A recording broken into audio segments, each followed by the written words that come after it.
Billionaire orders his favorite meal, the black waitress slips him a note that changes his life. What if a single piece of paper could shatter a man's entire world and rebuild it with more compassion than he'd ever known? Theodore Blackwood had eaten at Romano's diner every Tuesday for 3 years, always ordering the same thing, always sitting in booth 7, always leaving exactly 20%. The waitress with the gentle smile and tired eyes had served him countless times, but he'd never really seen her. She was just part of the routine, like his morning coffee or evening news. But on this particular Tuesday evening, as Theodore finished his usual meatloaf and mashed potatoes, she did something different.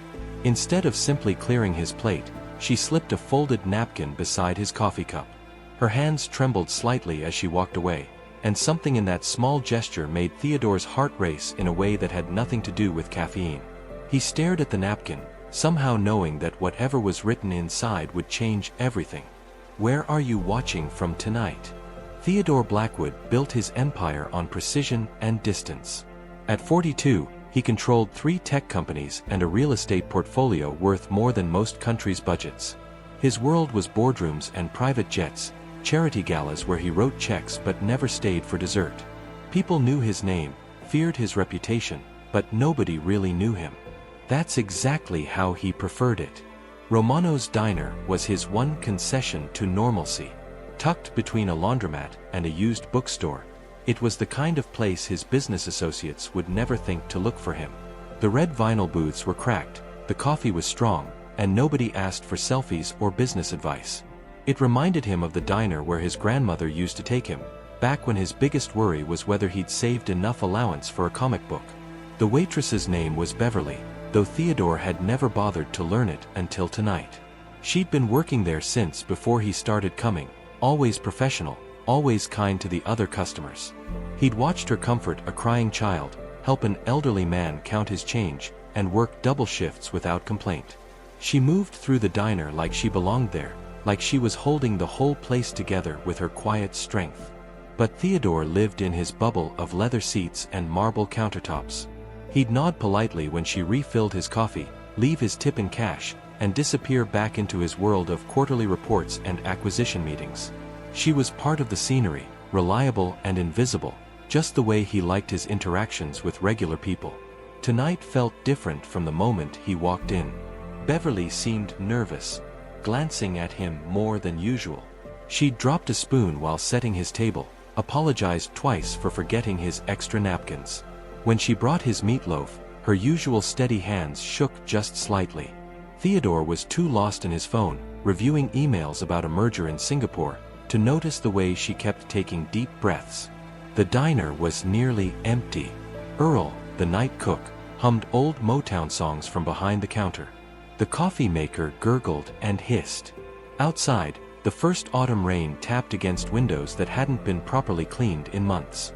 It was the kind of peaceful evening that usually helped Theodore unwind from another brutal day of making decisions that affected thousands of jobs and millions of dollars. He'd finished his meal and was scrolling through tomorrow's schedule when Beverly approached his table. She moved differently tonight, with purpose instead of her usual easy grace. Without saying a word, she placed the folded napkin beside his coffee cup. Her chocolate brown eyes met his for just a moment, and in that brief connection, Theodore saw something he'd never noticed before: intelligence, strength, and something that looked almost like hope. "Thank you for dinner, Mr. Blackwood," she said softly, using his name for the first time ever. Then she turned and walked toward the kitchen, her shoulders straight despite the weight she seemed to be carrying. Theodore stared at the napkin, his heart pounding. In 3 years of Tuesday dinners, nothing had ever broken their careful routine. Whatever was written on that napkin had taken courage to write, and even more courage to deliver. Theodore's hands felt strangely clumsy as he unfolded the napkin. Beverly's handwriting was neat and careful, the kind that came from someone who'd learned that words mattered, that they had to be chosen wisely. The message was longer than he'd expected, covering both sides of the thin paper. "Mr. Blackwood, I hope you don't think I'm being forward, but I've been wanting to tell you something for months. You probably don't remember, but 2 years ago you visited Lincoln Elementary for that newspaper article about your scholarship fund. You stood in Mrs. Patterson's 3rd grade classroom and told the kids they could be anything they wanted if they worked hard enough. My daughter Jasmine was in that class. She came home so excited, talking about the nice man who said her dreams weren't too big. Theodore's throat tightened. He barely remembered that photo opportunity, one of dozens his publicity team arranged each year. He'd read from prepared remarks, smiled for cameras, and left as quickly as possible. The note continued, "Jasmine is 9 now, and she still talks about being a scientist like you said she could. She's been accepted into the gifted program at King Middle School, but there's a problem. The program costs $3,000, and with my husband's medical bills and our rent increase, we just don't have it. I've been working 3 jobs, trying to save up, but we're still $800 short. The deadline is next Friday." Theodore set the napkin down, his chest tight with an emotion he couldn't name.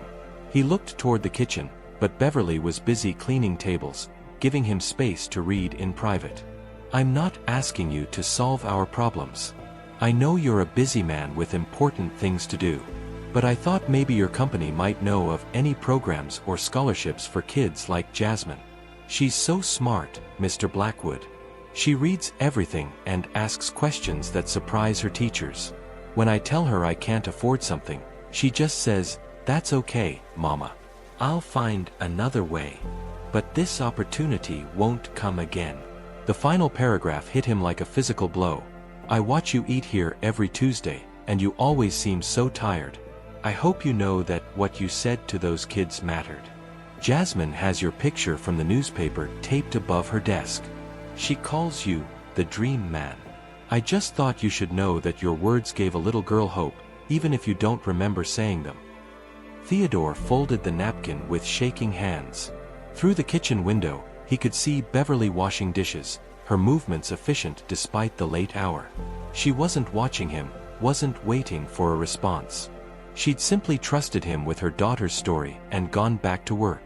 If this moment touched your heart, please give this video a thumbs up. For 3 years, Theodore had sat in this booth thinking he was invisible, just another customer in Beverly's busy nights. He'd never imagined that his throwaway comments at a school visit could echo in a child's dreams, or that the woman serving his coffee had been carrying such a heavy burden with such quiet dignity. Now he had to decide what kind of man he really was, the one who wrote checks from a distance, or someone who could look into a mother's hope and find his own humanity reflected back. Theodore sat in his empty booth long after the last customer had left, the napkin clutched in his hands like a lifeline. Through the kitchen window, he watched Beverly finish her closing duties, wiping down counters, checking the register, moving with the practiced efficiency of someone who'd done this routine 1,000 times. Earl had already left through the back door, calling out his usual, "See you tomorrow, Bev," as he headed home to his own family. The weight of Beverly's words pressed against Theodore's chest. $800. To him, it was less than he spent on a single dinner at his usual restaurants, pocket change he wouldn't notice missing from his account.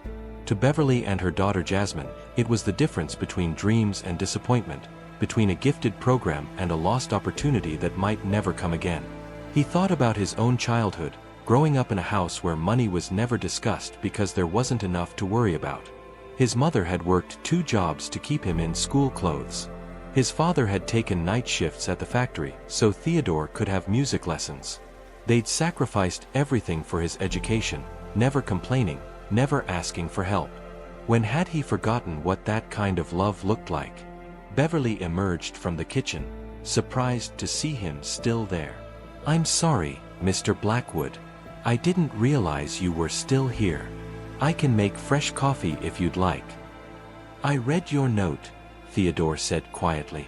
His voice sounded strange to his own ears, rougher than usual. Beverly's face flushed, and she looked down at her worn sneakers. "I hope I didn't overstep. I just thought, maybe you might know someone who could help. I've applied everywhere. The city, the school district, 3 different foundations. But there's always a waiting list, or we make too much money by $50, or the paperwork gets lost." "Tell me about Jasmine," Theodore said, and was surprised to find he genuinely wanted to know. Beverly's face lit up like sunrise. "She's incredible. Last week she explained photosynthesis to me using her breakfast cereal. She's building a volcano for the science fair out of stuff we found at the dollar store, and somehow it's going to be better than the kids whose parents bought fancy kits. She wants to study marine biology because she says the ocean is full of mysteries that need solving. Theodore smiled despite the ache in his chest. That sounds like something a scientist would say. She gets frustrated sometimes, Beverly continued, her voice softer now. Kids at school talk about summer camps and tutors, opportunities we just can't afford. But she never complains. She just works harder. Stays up late reading library books by flashlight because the power got shut off last month during the storm. The image of a 9-year-old girl studying by flashlight while her mother worked 3 jobs hit Theodore like a punch to the gut. This was real. This wasn't a charity case in a newspaper article or a tax-deductible donation to a faceless organization. This was Beverly, who'd served him coffee with a smile while carrying this weight. This was Jasmine, who still believed in dreams because a stranger in a suit had told her they were possible. Have you ever faced a moment when someone's courage changed everything for you? Let us know in the comments below.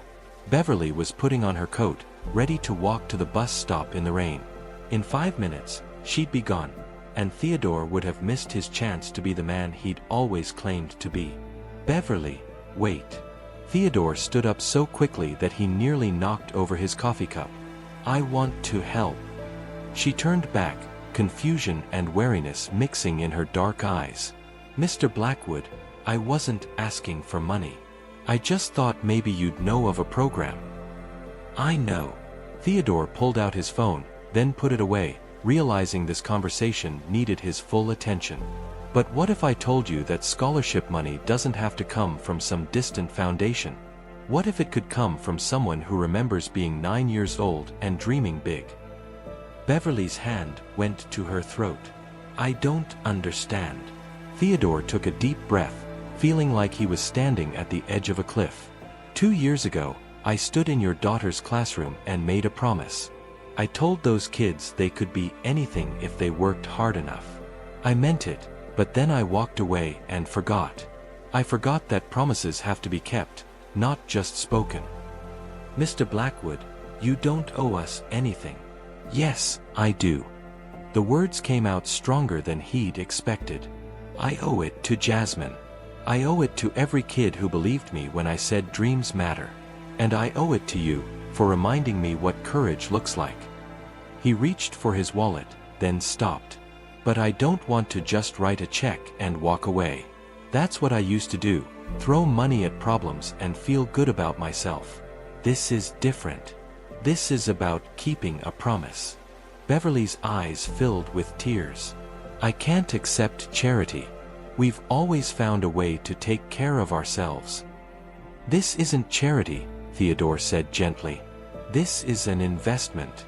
In 2 years, when Jasmine wins the state science fair, I want to be there to see it. In 10 years, when she's accepting her acceptance letter to MIT, I want her to remember that someone believed in her dream when it mattered most. Beverly's composure finally cracked. Tears spilled down her cheeks as she covered her mouth with her hands. You'd really do that? For someone you barely know. You're not someone I barely know, Theodore realized as he said it. You're the woman who shows up every day, who works 3 jobs without complaining, who raises a daughter who still believes in dreams. 6 months later, Theodore still came to Romano's diner every Tuesday, but everything had changed. Beverly no longer looked tired, and her smile reached her eyes. Jasmine often did her homework at the counter after school, chattering excitedly about her science classes while Beverly worked. The little girl with bright eyes and endless questions had become a regular part of Tuesday evenings, and Theodore found himself looking forward to her updates about marine biology projects and math competitions. Mr. Theodore, Jasmine called out one Tuesday evening, running over with a ribbon in her hand. Look, I won 2nd place in the district science fair. My project about ocean pollution made 3 judges cry. Theodore examined the blue ribbon with the seriousness it deserved. This is incredible, Jasmine. Tell me everything. As Jasmine launched into an animated explanation of microplastics and coral reef damage, Theodore caught Beverly's eye. She mouthed, "Thank you," for the 100th time, and he smiled back. The gratitude between them had evolved into something deeper, a friendship built on mutual respect and shared investment in one remarkable little girl's future. The scholarship had been just the beginning. Theodore found himself mentoring Jasmine, answering her endless questions about science and business, even attending her school events when Beverly had to work. He'd met her father, James, a gentle man slowly recovering from his injury, and had quietly arranged for better medical care that insurance wouldn't cover. But the biggest change was in Theodore himself. He'd started arriving at the office later on Wednesdays, treasuring the extra hour of sleep that came from spending Tuesday evenings talking with a 9-year-old genius and her extraordinary mother. His business associates noticed the difference. He smiled more, listened better, and had started a company-wide mentorship program pairing executives with promising students from underserved communities. "You know what the best part is?" Beverly said one evening after Jasmine had fallen asleep doing homework in the corner booth. "She doesn't just dream about being a scientist anymore. She plans for it. She talks about which universities have the best marine biology programs, what internships she'll need, and how she'll change the world. You gave her more than money, Mr. Theodore. You gave her certainty that her dreams are possible." Theodore nodded, understanding now what he'd been missing in all those years of boardroom meetings and profit margins. Success wasn't about the size of your bank account or the power of your position. It was about the moments when you could look into someone's future and help them see the possibilities you saw. "Beverly," he said quietly, "I need you to know something. That night when you gave me that note, you saved me, too. I'd forgotten what it felt like to matter to someone, to make a difference that couldn't be measured in quarterly reports. You and Jasmine reminded me why I fell in love with science in the first place, because it's about discovering what's possible." Beverly squeezed his hand across the table. "Funny how one Tuesday night can change everything, isn't it?" As Theodore walked to his car, he could hear Jasmine's soft breathing from the corner booth and Beverly's gentle humming as she finished closing the diner. Tomorrow would bring its own challenges and opportunities, but Tuesday nights would always belong to dreams, friendship, and the quiet miracle of two lives intersecting at exactly the right moment. If you enjoyed this story, please remember to like this video, share your thoughts in the comments below, and subscribe for more heartwarming tales. Thank you for joining us on this journey of hope and human connection.